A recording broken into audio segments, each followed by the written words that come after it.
Bonjour, bonjour, bonjour à tous. Alors, ce soir, nous sommes le dimanche 22 avril et donc j'ai demandé à faire cette vidéo et j'ai demandé à ce que vous partagiez avec vos amis, que vous partagiez cette vidéo sur votre page parce que ce soir, j'aimerais que l'on parle du dilemme douloureux.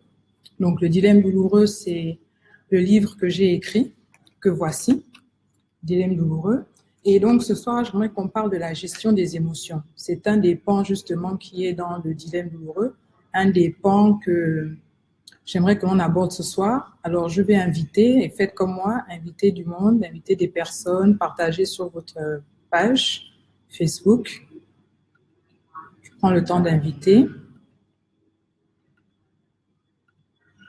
Donc, ce soir, c'est une vidéo assez particulière parce que c'est un live que je fais avec la psychologue ici présente, donc Madame Alphonsine Ambouret. Donc, j'aimerais vraiment que l'on présente la gestion des émotions ce soir et qu'on présente cette gestion des émotions justement avec un caractère beaucoup plus concret. Donc, c'est pour ça que j'ai demandé justement à la psychologue Madame Alphonsine Ambouret de m'accompagner pendant ce live ce soir afin que l'on puisse parler des émotions et que l'on puisse faire la différence justement entre comment gérer les émotions, comment bien les gérer, comment mieux gérer une situation difficile, etc. Donc voilà, donc ce soir, je dis bienvenue à tous ceux qui nous regardent. Donc merci de vous joindre à nous. Donc c'est le live, j'ai appelé cela un live surprise, donc le dilemme douloureux avec le psychologue Alphonsine Ambouret. D'accord? Donc déjà, j'aimerais que ici qu'on fasse la différence entre qu'est-ce qu'un psychologue et qu'est-ce qu'un psychiatre. Donc si vous pouvez nous éclairer là-dessus sur le rôle d'un psychologue. J'aimerais dire ceci, c'est-à-dire le psychiatre, c'est un médecin. Oui. C'est un médecin qui est spécialisé donc dans la connaissance, dans la recherche, surtout des solutions des maladies mentales et psychiques. Donc c'est un médecin. Donc il peut arriver au psychiatre de prescrire des médicaments. Oui. Et chose qui n'est pas, qui ne concerne pas le psychologue. Le psychologue, c'est un personnel de santé. D'accord. Okay, et qui est là, qui a un rôle sur le comportement de la personne, mais surtout, il a un objectif, c'est celui de permettre à la personne intéressée d'avoir un cadre de parole, Oui. et un cadre d'écoute, et une écoute qui est confidentielle et neutre. Et en même temps, ça permet à la personne donc de toucher du doigt, donc de mettre en cause les difficultés, c'est-à-dire que ce soit des difficultés d'ordre familial, personnel, mais aussi le vécu de la personne qui peut être douloureux, qui peut être douloureux pour la personne. Donc, le psychologue permet à la personne, donc, lui propose cette plage d'écoute, mais en même temps, il est chargé de lui apporter des solutions. Oui. Voilà, des solutions par rapport à son vécu, douloureux, situation de divorce, de perte de parents. Mais, donc, voilà le rôle du psychologue. Donc, il n'a pas un rôle purement médical, en fait, comme le psychiatre. D'accord. Donc, un psychologue, en fait, si je comprends bien, il ne va pas utiliser de médicaments, Non. mais ce qu'il va faire pour aider la personne qui passe par des moments difficiles, je ne sais pas, il va consulter en fait sur la souffrance émotionnelle et il va lui donner des méthodes ou des attitudes à avoir pour mieux gérer les moments difficiles. Voilà. D'accord. Donc, moi, ce soir, j'aimerais qu'on parle de la gestion de la perte d'un être cher, la disparition d'un être cher, que ce soit au travers d'un décès ou au travers d'un divorce. Si je prends mon cas, parce que j'en parle dans le livre, Dilemme douloureux, pour ma part, je me suis recroquevillée, en fait. Je n'ai parlé à personne, je n'ai pas réagi, donc j'ai fait un déni ou un refus, en fait. Un refoulement à l'intérieur. Un refoulement, voilà. Et donc, ça a duré pendant 10 ans. Une dizaine d'années, j'ai rien dit, je n'ai pas parlé. Donc, j'ai fonctionné comme si tout allait bien. Mais en fait, à l'intérieur, ça n'allait pas. Mais je ne me rendais pas compte que ça n'allait pas parce que vu que tout fonctionnait, a priori, tout fonctionnait bien, j'avais l'impression que tout se passait bien pour moi. Mais c'est plusieurs années plus tard que je me suis rendu compte qu'en fait, avoir opté pour cette façon de gérer les émotions, en fait, me détruisait de l'intérieur. Voilà. Donc, je voulais qu'ensemble, ce soir, que vous puissiez peut-être donner des indices ou des outils, en fait, aux personnes qui traverseraient la même chose. Quelle serait l'attitude à avoir, le comportement à avoir face à à la perte d'un être cher, vraiment quand on a des émotions qu'on n'arrive pas à gérer, qu'on n'arrive pas à affronter, que faire? Déjà, l'une des choses à considérer, c'est que l'émotion, quelle que soit l'intensité, il ne faut pas la considérer comme un ennemi. Et il ne faut surtout pas la refouler de l'intérieur. Il faut pouvoir aller à la racine de cette émotion-là, c'est-à-dire une émotion ne sort pas sans raison, donc il faut aller à la racine et en parler. C'est là où intervient le psychologue. Parce qu'en parler, il faut déjà que la personne qui en parle ait confiance en qui elle confie cette douleur, cette émotion. Donc, tout à l'heure, je vous ai parlé du psychologue qui a un rôle, qui donne une plage d'écoute, mais en même temps qui permet à la personne concernée par la difficulté de pouvoir parler et d'avoir une écoute silencieuse, donc une écoute neutre, mais aussi une écoute confidentielle. Donc, c'est très important que lorsqu'on a des émotions, qu'on voit la personne appropriée. Donc, je parle du psychologue parce que le psychologue est tenu déjà par le secret confidentiel. Donc, lorsque la personne, je dirais, entre guillemets, malade arrive, il faudrait que ce cadre-là soit propice, c'est-à-dire que la personne se sente en confiance de pouvoir aller à l'intérieur et sortir l'émotion. Parce que la majorité des cas, c'est qu'on refoule. Or, il ne faut pas refouler. Donc, on devient introverti, on fait de l'aide. Il faut aller tout justement sortir cette émotion et non la refouler. Donc, il faut permettre à ce que la personne puisse s'exprimer, que l'écoute soit là, donc une écoute à la limite neutre où on n'intervient pas. Et après, on peut aller avec la personne pour lui montrer quelles sont les techniques. Une des techniques, par exemple, c'est de pouvoir en parler, mais aussi, c'est-à-dire, moi, je prends un cas, j'ai rencontré une jeune dame qui avait à soutenir. Elle devait soutenir son mémoire.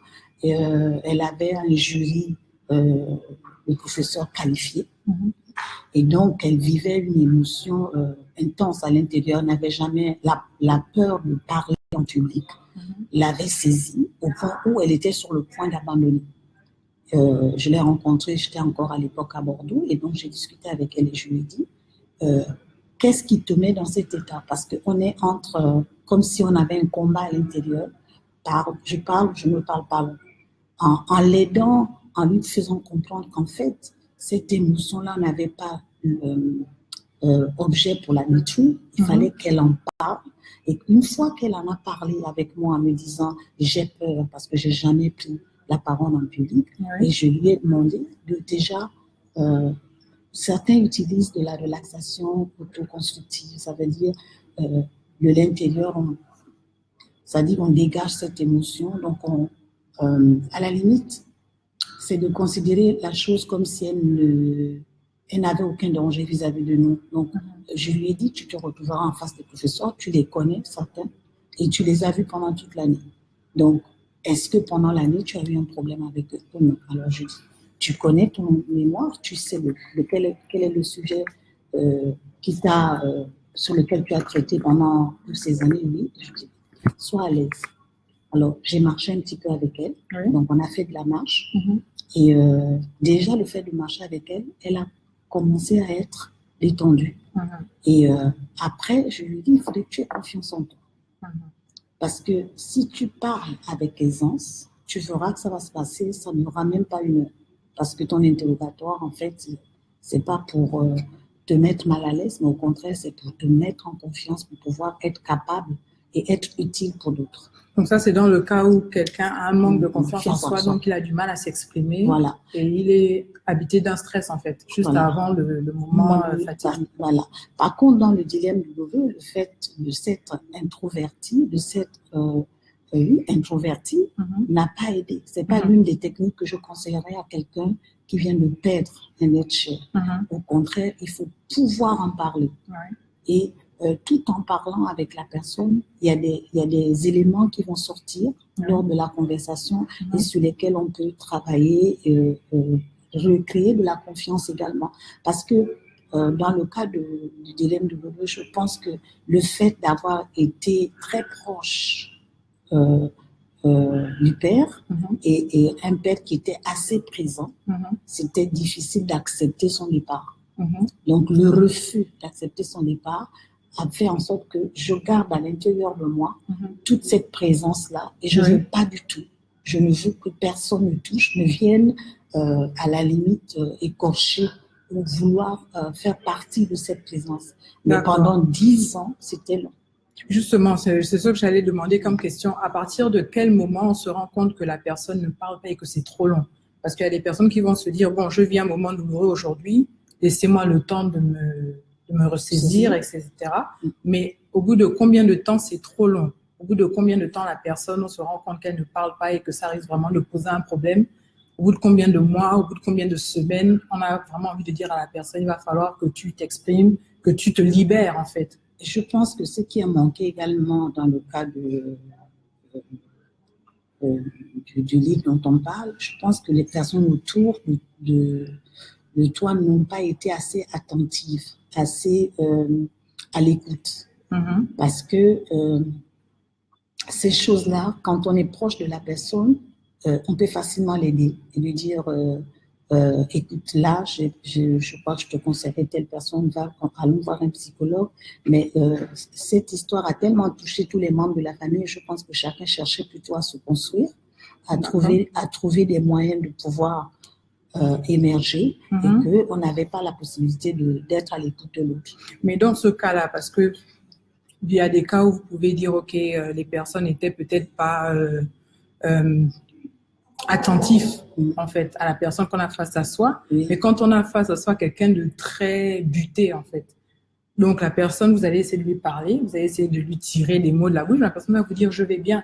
Et elle tient mordicus à son « je vais bien » pendant une dizaine d'années. Dans ce cas, il faut laisser le temps. Il faut laisser le temps. Voilà, parce que j'ai connu d'autres enfants également qui ont perdu leur père. J'étais à l'écoute et ça s'est fait par palier. C'est pas totalement parti parce que la perte d'un être cher, surtout quand on a eu une très bonne relation, c'est difficile.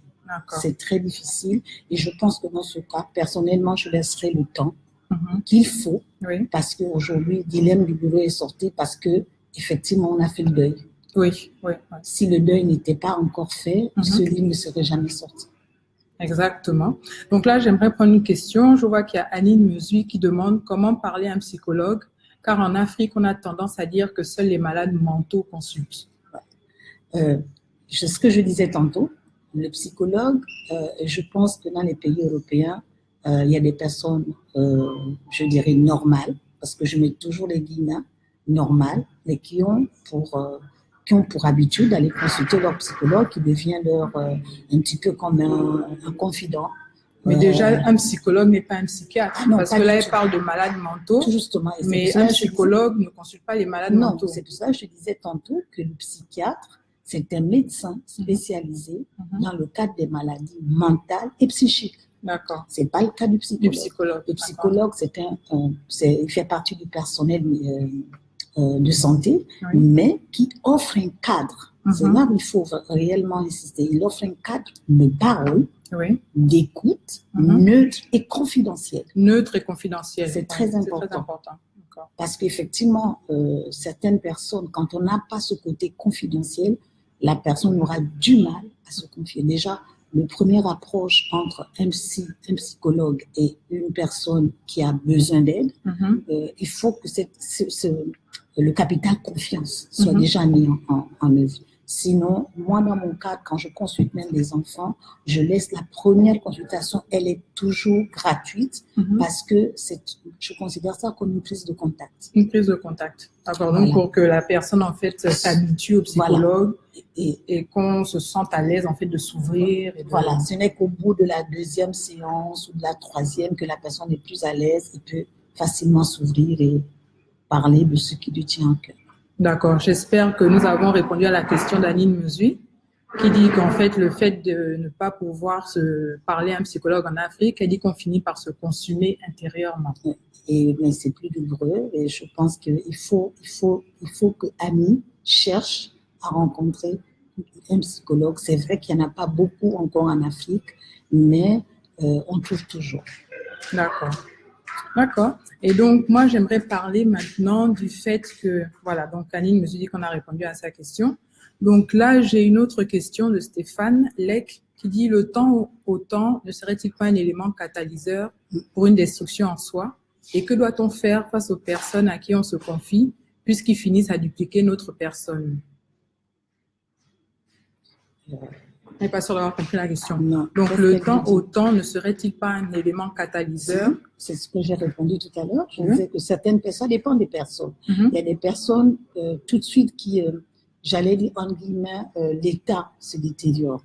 Okay? Et sans en attendre trop, c'est-à-dire la personne crie à l'aide. À ce moment-là, on l'amène vers un psychologue.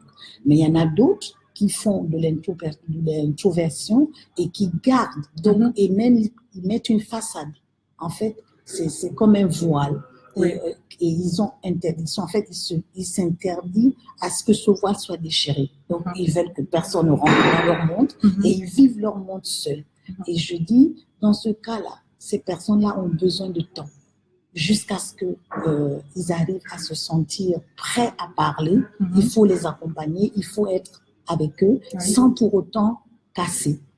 Parce que si on casse trop tôt, la personne peut ne pas justement tout dire. Oui, effectivement. Donc, l'autre question, je pense que je disais... Donc, et l'autre question, et que doit-on faire face aux personnes à qui on se confie, puisqu'ils finissent à dupliquer notre personne? Je ne suis pas sûre de comprendre la question. Donc, ça veut dire quoi? Reproduire la même personne? Stéphane Lex, si tu peux reposer la question. Entre-temps, on va prendre une autre question. Donc, il y a Darcy Ogandaga qui dit: est-ce qu'un pasteur peut recommander d'aller voir un psychologue? Bien sûr. D'accord. Si oui, il dit à quel moment? Parce qu'il arrive que je pense qu'un pasteur peut travailler facilement avec un psychologue parce qu'il arrive, il y a des questions où le pasteur s'en rend bien compte. Lorsqu'on parle même quelquefois de délivrance, c'est mieux que la personne, je prends un exemple, par exemple, la personne est anxieuse. Oui. Que le pasteur peut avoir fait, par exemple, il fait une délivrance sur l'esprit d'anxiété, et puis ça peut ne pas partir. Mais cette personne, en allant chez un psychologue, peut toucher du doigt, c'est-à-dire, comme j'ai dit, aller à la racine même de l'anxiété, parce que la personne, face au pasteur, elle peut ne pas donner la racine. Par contre, près du psychologue, il peut donner la racine, et dans ce cas-là, il peut y avoir une symbiose entre le pasteur et le psychologue. D'accord. Parce que moi, justement, il y a des personnes qui ont déjà lu mon livre et certaines personnes m'ont demandé: mais comment se fait-il que malgré ta foi, parce qu'ils savent que je suis chrétienne depuis plusieurs années, ils m'ont dit: mais comment se fait-il que malgré ta foi, pendant toutes ces années-là, tu as transporté avec toi, en fait, ces douleurs? Est-ce que la prière n'a pas suffi? Qu'est-ce qui a manqué? Et donc, moi, je leur ai dit que la prière, c'est bien, mais à un moment donné, il fallait que moi-même, personnellement, je prenne la décision de m'ouvrir, de parler à quelqu'un et que je prenne la décision de passer à autre chose.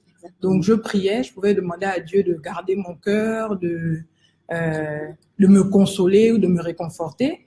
Mais prier sans les œuvres, en fait, il y avait un décalage. Donc, je priais, mais dans la réalité, dans mon quotidien, je ne voyais pas la réalité en face. Parce que quelque part, dans le cas, par exemple, du dilemme du bleu, Chéri Ogandaga a voulu montrer au monde que je suis forte. Voilà. Rien le matin. Voilà, sauf qu'à l'intérieur de Chéri Ogandaga, il y avait ce cri d'alarme. Comment faire pour m'en sortir? Et c'est quand il y a eu le ras-le-bol, j'en ai marre. Et c'est là où Chéri Ogandaga s'ouvre. Et que finalement, comme on dit, l'iceberg qui est en bas se met réellement comment dire, aux yeux de tout le monde. Il n'y aurait pas eu ce livre, et je crois que sans trop jeter de fleurs à Chéri Ogandaga, ce livre devrait aider beaucoup de personnes. Je le conseillerais particulièrement aux personnes même qui ont un deuil, aux personnes qui ont vécu un divorce, que ce soit les enfants, que ce soit les mères et même les pères. Je dis, c'est un livre qui peut apporter des solutions de guérison. Si on prend le temps de le lire, et j'ose espérer que Chéri Ogandaga ne s'arrêtera pas à celui-là seulement. Il y a d'autres livres qui naîtront, mais vraiment, c'est un livre à prendre et il se lit facilement. Je le conseille à toutes ces personnes qui passent par des émotions fortes et quelquefois même des épreuves où elles n'osent pas pointer du doigt. La solution est là. D'accord. Merci beaucoup, Madame le psychologue. Donc, nous avons une question. Il y a quelqu'un qui demandait où est-ce qu'on peut trouver un psychologue à Libreville. Et donc, moi, je suis ravie de répondre à la question parce que Madame Alphonsine Ambouret est psychologue. Et pour ceux qui ont déjà lu mon livre, elle fait partie des personnes que je remercie dans le livre parce qu'elle fait partie des personnes que j'ai consultées à Libreville. Donc, j'ai dit dans mon livre que j'ai vécu à l'étranger. Hein. J'ai vécu 10 ans aux États-Unis, j'ai vécu en France. Mais ce n'est que quand je suis arrivée à Libreville que j'ai pu rencontrer quelqu'un. Il y a eu elle et d'autres personnes qui m'ont aidé à parler, qui m'ont aidé à m'ouvrir. Et donc, pour les personnes qui cherchaient l'adresse d'un psychologue, ben voilà une. Donc, elle est au Gabon, elle est à Libreville. Et donc, si vous voulez entrer en contact avec elle, elle a sa page Facebook, Alphonsine Ambouret. Donc, vous pourrez la contacter en inbox et prendre rendez-vous avec elle. D'accord?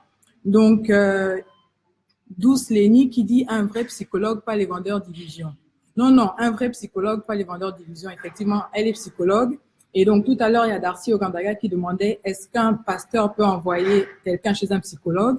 Ben, Dieu m'a fait la grâce d'avoir ce soir un psychologue, mais aussi un pasteur. Donc, c'est vraiment la particularité qu'elle a, c'est qu'elle sait associer les deux, le spirituel et le côté, justement, tout ce qui est psychologie, tout ce qui est émotion, tout ce qui est comportement, tout ce qui est problème moral. Donc, vraiment, j'ai remercié le Seigneur parce que je suis tombée sur quelqu'un qui pouvait justement remplir ces deux casquettes-là et qui m'a vraiment aidée. Donc voilà, Le dilemme douloureux, donc c'est un livre qui est disponible en ce moment sur Amazon. Procurez, vous pouvez vous l'acheter, vous pouvez le commander. D'accord? Donc en fait, je le lis souvent, c'est un livre dans lequel je parle des émotions que j'ai traversées, les mauvaises décisions que j'ai prises et je donne des options de guérison, je donne les méthodes, je donne vraiment des astuces pour vous éviter de perdre du temps. Moi, j'ai passé 10 ans à faire un deuil quand certaines personnes peuvent passer moins d'années à faire un deuil. D'accord? Donc, je conseille aux gens de s'ouvrir, je conseille aux gens de parler, de rencontrer quelqu'un de confiance à qui vous pouvez vous ouvrir, quelqu'un qui pourra vous aider. J'avais coutume de lui dire que à chaque fois que j'allais dans son bureau, j'avais besoin de perfusion. Et en fait, les perfusions, c'était ce qu'elle me disait, les motivations, les mots de motivation qu'elle me disait, les mots d'encouragement qu'elle me donnait et qui me permettaient de m'ouvrir, qui me permettaient de voir en fait la réalité en face et qui m'ont vraiment permis de passer à autre chose. Donc voilà. Donc je ne sais pas s'il y a d'autres questions, si on a répondu à toutes les questions qu'il y avait là ce soir, mais c'est la raison pour laquelle j'ai voulu faire ce Facebook Live. Je remercie le Seigneur parce qu'elle est à Londres avec moi. C'est vraiment pas par hasard. Je suis persuadée que Dieu a permis cette rencontre afin que l'on puisse parler ensemble, que l'on puisse partager ensemble justement sur le dilemme douloureux, sur les émotions. Et encore une fois, si vous cherchez un psychologue sur Libreville, je vous conseille vivement de rencontrer le psychologue Alphonsine Ambouret. Et en même temps, elle est pasteur, donc vraiment, elle porte les deux casquettes. Je peux vous assurer qu'elle est tenue au secret professionnel et je peux vous dire que ce que vous lui direz, son orteil ne sera pas au courant. Donc voilà, donc j'espère que tout le monde se porte bien. Je vous dis bonsoir, au revoir. Et si vous voulez me suivre, vous pouvez me suivre sur ma chaîne YouTube, Chérie Ogandaga. J'ai une page Instagram, Chérie Ogandaga. Et j'ai aussi ma page Facebook, Chérie Ogandaga. Et le psychologue, vous pouvez aussi la contacter sur sa page Facebook, Alphonsine Ambouret. Voilà, donc je vous dis bonsoir à tous et excellent début de semaine. N'oubliez pas d'acheter le dilemme douloureux. Merci, pasteur Alphonsine. Merci, le psychologue Alphonsine Ambouret. Bonne soirée à vous et bonne soirée à tous. Au revoir. Au revoir. C'est tout. Maman, je m'aime.